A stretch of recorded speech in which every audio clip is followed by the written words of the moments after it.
Oftentimes in this research space, people ask questions about, how do terrorists use the internet?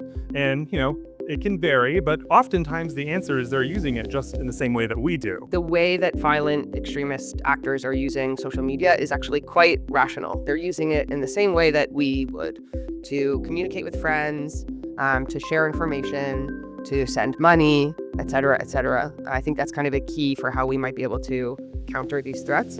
So what we're trying to do is we're trying to understand how our communities develop in those pathological ways, and then we're trying to figure out ways to improve that. The way that extremist communities are adapting to AI is that it is acting as an accelerating factor. It's an accelerant that allows them to do the same things they were already doing that applied before, applies still now. People are seeking community. Extremists are no different in that way. Now, let's shift to domestic terrorism.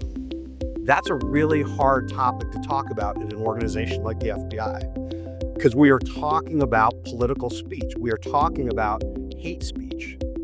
Both of those are protected by the Constitution. There's nothing new about misinformation or disinformation. The problem about technology, as we've seen in other forms, again and again, it is the technology.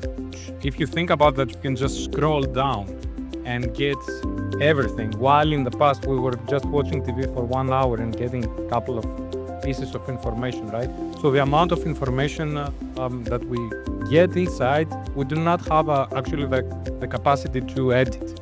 And there have been a number of recent studies that have shown that if you just directly fine-tune a lot of these different large language models, they do not perform as well as if you use one of these reinforcement learning models that uses both strong and weak learners within them, and unless the myth that you are interested in is very well defined. What do you do about smoking? How do you, stop people from smoking, reduce cancer, et cetera, et cetera? Well, you put a label, You put a label, it says this is hazardous to your health.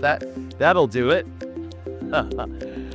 Eventually, people realize that it didn't do it. The big difference is when our discussion around data and information, we do have to not only talk about the information, the data, we have also to talk about the tools we use and their capabilities. And that gets us a whole bunch of categories.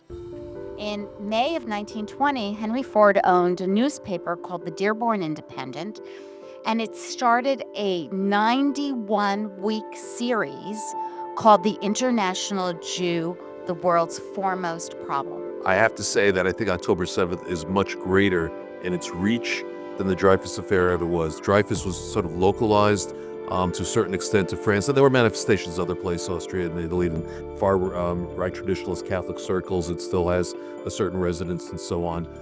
But we have seen nothing like the international aspects of the post-October 7th reaction. So somebody with 30 million or 50 million followers using drip, drip, drip demonization of a community is going to have more impact than a rabid neo-Nazi with 32 followers on Twitter.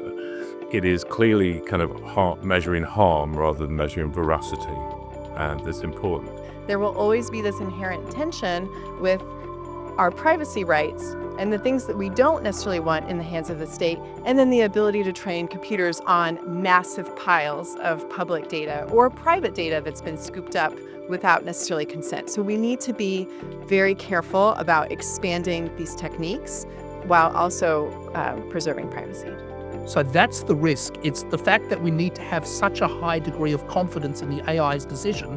It's not good enough if it's right 90% of the time, or even 99% of the time. And your experience, how can all these stakeholders work together more effectively to safeguard and better protect the victims of these types of crimes? It's very simple. Like, the way I see this is broken is like, how do you get more individuals involved? Because eventually it's us, right? Who cares the most about our own abuse, about our own content not being out there.